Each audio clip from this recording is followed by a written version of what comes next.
저는 지금도 참 이 시작 전부터 윤석열 대통령과 같이 했던 기간 동안에 좀 더 강하게, 제가 나이도 훨씬 더 어린데 제가 굳이 말하면 강하게 훈육했어야 되는데, 훈육. 예, 이런 생각을 합니다. 너무 놔둬서, 저는 그때 나름대로 제 직을 걸고 싸웠지만은 더 가열차게 참 요즘 들어서 참 만감이 교차하는데 다른 표현을 쓸 수가 없어가지고요. 사람 만들어놨어야 된다. 이런 계엄을 진짜 누구도 상상 못했던 계엄을 일으킬 만한 어떤 기질이 보인 적이 있었나요? 부정선거 얘기는 많이 했었고요. 부정선거요. 네, 제가 그래서 부정선거 저랑 처음 만나서 한 얘기예요. 그래서 그때 이제 좀 세계관이 이상하다라는 생각했었죠. 이제 국민의힘은 두 번째 탄핵의 강을 건너야 할 텐데, 그러면은 그 방법은 또 외부 인사를 데려오는 방법밖에 없을까요? 그 내부가 너무 이제 썩어가지고요. 네. 네, 저는 더 이상 거기 있는 물은 마실 수가 없는 상황이 돼버렸다. 어, 그리고 외부도 보면요, 저는 외부에서 누가 오긴 되게 힘들 것이다, 이렇게 봅니다. 누가 저 썩은 물을 마시러 들어가겠습니까? 저는 그래서 국민의힘이 이번 일을 겪으면서 냉정하게 발전적 해체를 선언했으면 어떨까 생각합니다. 짜증이 팍 올라옵니다. 그래서 혹시 이 방송을 보시는 보수 진영의 유권자 또는 이런 분이 있으시면요, 한번 이준석이라는 사람이 정치 겪어온 것에 대해 가지고 한 번이라도 미안한 생각을 좀 가졌으면 좋겠어요. 무조건 억누르려고 하고, 그리고 조금 나이 더 들었다 더 살았다고 해서 경험을 내세워 가지고 억누르려고 하고, 근데 그렇게 뭐 배우고 싶은 경험도 딱히 없어요. 지금 그 선배 정치인이나 아니면은 지금 보수의 지금 전통 보수라는 사람이 내세우는 거 별로 배우고 싶은 것도 없어요. 솔직히 말하면은 그렇게 자랑스러울 만한 기억도 아니면서 구체적으로 말하라면 뭔지도 말 못하면서 너는 아직 어려, 이런 말. 근데 폭력적인 처사거든요. 정말 잘하는 것도 없으면 남 가르치려고 들고. 지금도 그럴 거예요. 아마 지금도 어떤 분들은 제가 지금 이런 거 얘기하는 거 보면서 씩씩거리면서 저놈식 이러고 있을 거고, 어떤 분들은, 저는 이 말을 하는 이유는요, 단 한 분이라도 제발 그 마음을 고치셨으면 좋겠는 거예요. 본인이 믿던 세상, 그게 잘못되었다는 걸 한 번이라도 인정해야지 그 다음에 젊은 사람들이 이걸 바꿔놓을 수 있는 기회가 생기는 건데. 그 지난 6월에 저희 정치부랑 인터뷰를 좀 하셨는데요. 그때 윤석열 대통령의 2021년 패싱 입당을 정치 인생에서 가장 후회하신다고 이제 말씀하셨어요. 근데 이게 계엄 전의 발언이에요. 예. 지금은 그 후회 정도가 어느 정도로 또? 그러니까 이게 저와 윤석열 대통령의 정치적으로 처음 조우하는 상황이었는데요. 그때 네. 이게 이미 비정상적인 행동을 한 거예요. 어, 근데 그때 제가 어쨌든 당에 입당한 사람이니까 그냥 이상한 상황이다 정도로 표현하고, 사실 제가 봤을 때는 굳이 제가 세게 표현하자면 조금 더 혼냈어야 되는데 가만히 놔뒀더니만은 이런, 정치 아무렇게 해도 되는구나라고 버릇이 잘못된 것 같아요. 네, 그래서 저는 이런 일을 할 때부터 저는 굉장히 이상했지만은 사실 이거에 대해 가지고 당내 윤핵관이나 이런 사람들이 옹호를 해가면서 이제 문제가 생긴 거거든요. 저는 지금도 참 이 시작 전부터 윤석열 대통령과 같이 했던 기간 동안에 좀 더 강하게, 제가 나이도 훨씬 더 어린데 제가 굳이 말하면 강하게 훈육했어야 되는데, 훈육. 예, 이런 생각을 합니다. 너무 놔둬서, 저는 그때 나름대로 제 직을 걸고 싸웠지만은 더 가열차게 참 요즘 들어서 참 만감이 교차하는데 다른 표현을 쓸 수가 없어가지고요. 사람 만들어놨어야 된다. 사람 만들어놨어야 된다. 네, 진짜 제가 진짜 저보다 한 20살 나이도 많고 이러다 보니까 네. 제가 참 때로는 저에게 싸가지로 이런 것 때문에 제가 참 움츠릴 때도 있었는데, 네, 그랬었죠. 예. 진짜 사람 만들어놨어야 된다. 그런 생각합니다. 알겠습니다. 그때 그 당시에 네. 뭐 농담으로라도 뭐 계엄 얘기를 꺼낸다거나 네. 아니면은 이런 계엄을 진짜 누구도 상상 못했던 계엄을 일으킬 만한 어떤 기질이 보인 적이 있었나요? 부정선거 얘기는 많이 했었고요. 부정선거. 네, 제가 그래서 부정선거 저랑 처음 만나서 한 얘기예요. 그래서 그때 이제 좀 세계관이 이상하다라는 생각했었죠. 그런데 계엄 얘기는 뭐 자기가 대통령 되기 전까지 안 했겠죠. 그런데 그 되자마자 한 일이 이제 이준석 내쫓으려고 사실상의 당내 비상사태를 발생시킨 거 아닙니까? 그래서 제가 예전에 저 쫓아낸다고 난리쳤을 때 가처분 탄원서 쓰고 이럴 때 제가 거기에 썼던 멘트가 있어요. 이런 일이 만약에 바로잡히지 않는다면 재판부에서 나중에 그 절대자는 비상 상황을 계속 발생시키려 할 것이다.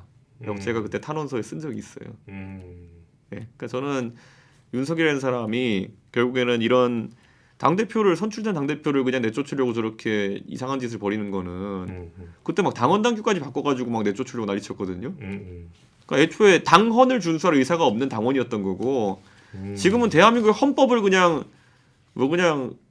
아무것도 아닌 거로 보는 대통령인 거죠. 그러니까 그때 저도 참 놀라는 게 그때 이미 제가 계엄이란 단어를 쓰진 않았지만은 이 아저씨는 이제 계속 희한한 사태들이 일으킬 거다라고 제가 썼습니다. 그런 기질은 이미 있었다. 예. 알겠습니다. 그래서 제가 또 궁금한 거는 그러니까 대통령이 만약에 또 탄핵된다면은 국민의힘은 탄핵 여당이라는 오명을 이제 또 쓸 거지 않습니까? 네. 그러면은 이제 국민의힘은 두 번째 탄핵의 강을 건너야 할 텐데 그러면은 그 방법은 또 외부 인사를 데려오는 방법밖에 없을까요?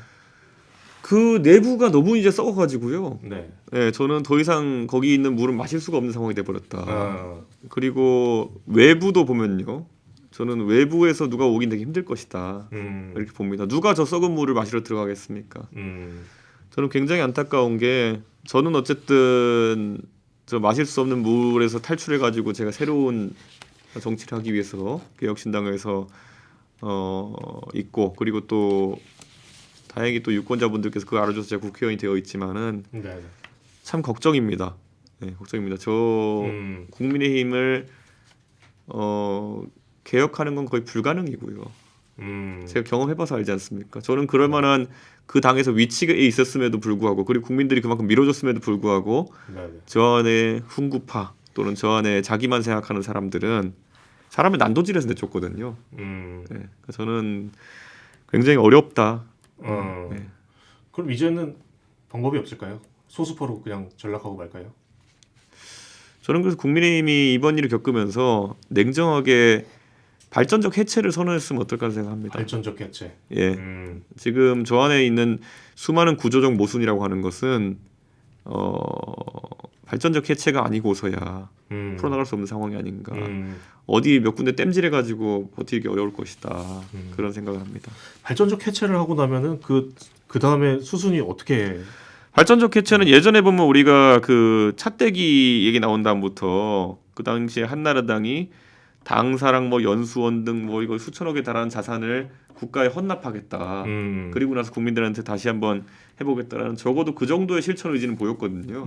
전 지금 국민의힘의 뭐 그 당사 같은 것도 제가 알기로는 4,500억 하는데 그거 진짜 그 제가 죄송합니다만은 막 욕 나오는 게 뭐냐면은 저는 당비 아껴가지고 그거 빚 갚아 주면서 몇백억씩 빚 갚으면서 나왔는데 지금 그거 자기들이 어차피 빚 갚은 것도 아니니까 다 팔라고 하세요 그거. 예. 그러니까 그래가지고 그거 헌납하고 뭐 자산들 뭐 거의 천억대 될 텐데 헌납하고 사람들 중에서 좀 의기 있는 사람들끼리 모여가지고 새로운 당을 하겠다 이렇게 해도 될 겁니다. 원래 어떤 기업이 날아가면요 그렇게 청산 절차 거치고 그 중에 핵심 자산을 모아가지고 그 새롭게 출발하는 겁니다. 그때 우리나라 해운사들 이제 박살 나니까 그거 다 모여가지고 HMM 만들어가지고 새로 이제 해서 다시 우량한 기업으로 태어나잖아요. 적절한 지원과 함께. 네네네. 저는 그런 게 왜 정당에도 적용되면 안 되나요? 알겠습니다. 의원님 개인에 대해서 조금 예. 여쭤보려고 하는데요. 네. 저기 사실 탄핵 전국 전에는 예. 좀 전국이 그나마 좀 안정적일 때는 네. 어떤 뭐 촌철살인 이런 걸 좀 사람들은 많이 기대했던 것 같은데 네. 보면은 사실 상임위 활동에만 집중을 하셨단 말이에요. 예. 그때 그게 뭐 어떤 배경이 따로 있었을까요? 저는 2025년까지는 제가 좀 국회에서도 역할을 하고 그리고 무엇보다도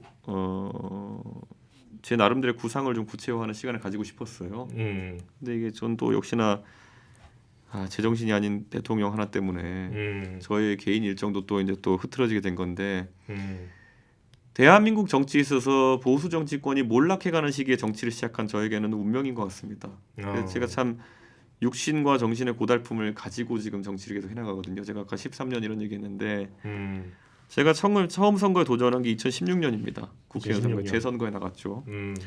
2017년에 탄핵 대선을 치렀습니다. 유승민 의원 지원하면서 2018년에 또 저희 동네 보궐선거 나와가지고 국회의원 선거 또 뛰었습니다. 2019년 1년 쉬고 2020년에 또 그 총선 치렀습니다. 2021년에 제가 전당대회 치렀습니다. 2022년에 대선과 지선 치렀습니다. 2023년 쉬고 2024년에 재총선 치렀습니다.